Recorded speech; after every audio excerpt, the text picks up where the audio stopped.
Welcome to another AYCB review. I'm Carlo, and today I'm dishing up a review of Welcome To, which is a roll and write game with cards, otherwise known as a flip and write. This is a thematic roll and write set in the 1950s, where you are an American architect tasked with designing a suburb with 3 streets.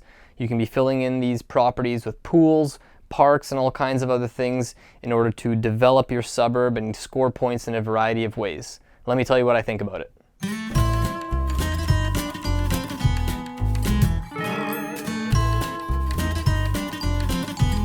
First thing you'll notice when you look at this game on a shelf is it's actually quite nice looking. There is a bit more of a theme than a lot of the traditional roll and writes, where you're kind of just rolling dice and writing in numbers on a grid and you don't really know what the theme exactly is. As I mentioned, in this one, you are an architect in the United States in the 1950s and you're designing this kind of suburb. The artwork and theme translates to almost everything in the game, from the rule book to the player aids that come with the game.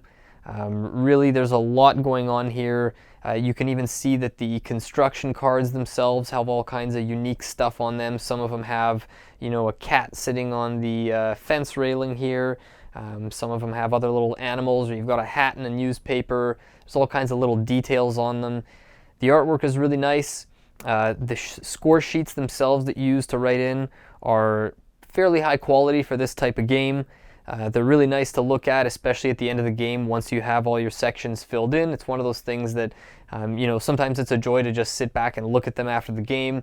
Sometimes when cracking open the game, I'll even show other people. We'll scroll through some of the other sheets that have been filled out previously. It's a nice little thing to have in there. Now, I don't want to give you the wrong impression. I'm not saying that this is an absolute work of art, or you're not going to pull this off of your shelf just to show people the artwork. But in the roll and write genre, that tends to have a lot of games where you're kind of just, again, filling numbers into a sheet and there isn't much of a theme. So in terms of roll and writes, this is probably sort of in the upper tier of artwork and theme, but it's still nothing, crazy special to write home about in that sense. So the biggest thing that sets this game apart design-wise from most roll and writes is, again, the card system that makes it an actual flip and write.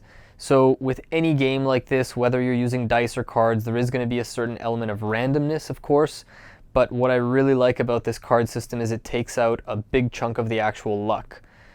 In the rule book, there's a guideline that shows you that, the most rare numbers that are going to come up in the deck are the 1 and the 15, which are the lowest and the highest numbers.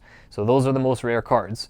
Then it comes inwards, and the number 2 and the 14 are the next most rare, and then the 3 and the 13, etc., etc. 8s are the most common. 6s and, sevens and 9s are also very common. So even though you never know what order these cards are coming up in, or even though the 1s might all be kind of near the bottom of the deck and you might not get them until the end of the game, there's a lot less luck than rolling dice, because you're not just going to roll the same numbers over and over. So let's say early on in the game, first couple turns, a couple of 1s come up, and then there's some 6s and 7s, 8s and 9s, and you're taking those kind of middle numbers and you're neglecting the 1s. Later on, you can't be upset that when you needed a 1, it didn't come up. You had a couple opportunities earlier on where those 1s came up, and if you choose to pass on them, that's your fault for overlooking the fact that there aren't many of those in the deck. So the aspect of the cards does take away a bit of the luck aspect, which I really like about this game. Another thing I like is that after quite a few, I've played this probably 10, 15, 20 times now, and I don't see any, guaranteed go-to strategy that is like the defining strategy to win in this game. I've had games where I go really heavy into parks or certain estates. Sometimes, you can win the game without even really prioritizing the city plans all that much. Looking through all my completed sheets, there's about 40 of them in the box, and looking through all of them, there's, scores ranging from the low 60s to as high as 120. The average score is usually around 93, 94. Really, there's a lot of variety in the types of strategies you can go for in the game, which open up your decisions a lot. And the fact that it's symmetrical in the sense that all players start on the same path. Maybe the first couple turns, everyone might take the same first couple actions, and you might think, oh, this is kind of like the game's playing itself. We're all kind of siding with each other and doing the same thing. But within, 4 or 5 turns, you can already start to see that things are going differently for different players. And I really like that. So you see that, even though we all start on the same footing and have the same options, the game does change for the players as it goes on more and more. Another thing I like is how all the scoring categories work differently, but most of them reward you for investing in a particular thing more and more. So even though you can go for the sort of point salad where you're grabbing a bit of this and a bit of that everywhere, it really does sort of incentivize you to go all out in one or two categories. For example, if you look at the pools, your first 4 pools that you build are each worth 3 points. The next, few pools you build, your pools are worth 4 points each. And then when you get near the end, the final pools that you build are worth 5 points each. So if you want to get those, bigger points, you want to get more and more pools. Same with your parks. In every row you can see they go from 0, 2, 4, 6, etc. And then once you get to that max slot, it jumps. For example, on that bottom street, it jumps from an 8 all the way up to an 18. So if you get that final park, that's worth 10 points, whereas the previous ones were all worth only 2. Benoit Turpin deserves a lot of credit as well for the player count in this game, which does seem a little bit silly when you initially see 1 to 100. I mean, you might think, oh, why can't you play this with 101 players, or what's the difference between playing it with 90 or 99? It's just the way the game is designed. There aren't limited resources available, so whether you're playing with 2 players or 10 or 12 players, technically the only extra cost or required components are extra sheets from the scoring pad. Even though I really like Welcome To, one thing it lacks is player interaction.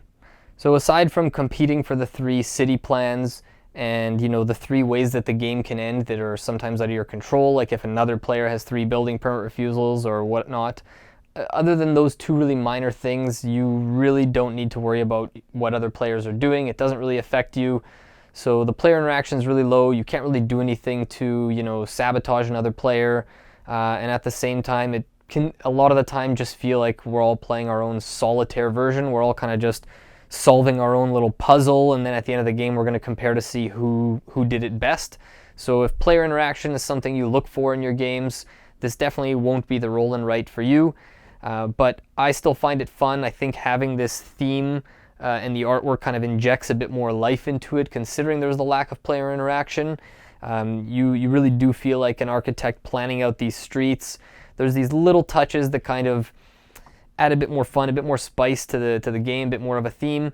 But overall, again, the lack of player interaction might not be for everyone. Again, even though I really enjoy the game, it doesn't really have that really addictive feel that maybe those best, most satisfying roll and writes have, where you finish the game and you immediately want to play again. Part of that might be because some of those roll and writes might be 10, 15 minutes to play, whereas this one does take a little closer to half an hour. There is still quite a bit of strategy going on, but because it takes about half an hour to play, I find that after I've played a game, I'm pretty ready to pack it up and move on. That isn't to say I don't want to play it again. Like this, I tend to play this at least once every couple weeks. There's tons of play groups that I have that really enjoy this game. I'll probably never turn down a game, but it's also going to be rare that I feel like playing a second game right away. I think of it more as either a filler game to start a game night or to end a game night. As I mentioned before, the replay value is pretty high in Welcome To.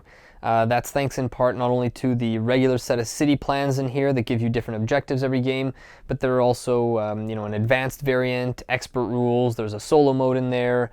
Even looking through all the completed sheets I have from the games I've played, I can't find 2 sheets that really look that identical. Even just the placement or where there's empty spaces, or seeing certain ones where people maybe had to use the biz ability 3 or 4 times and take a bunch of negative points to offset their positive. It really is a game that feels different enough every time. One thing I'd like to mention is obviously there are a limited number of these sheets on the scoring pad that come in the box. So if you really play this game to death, or you're playing with big player counts all the time, or you're just thinking long term you want this thing to last, it might be worth considering laminating some sheets.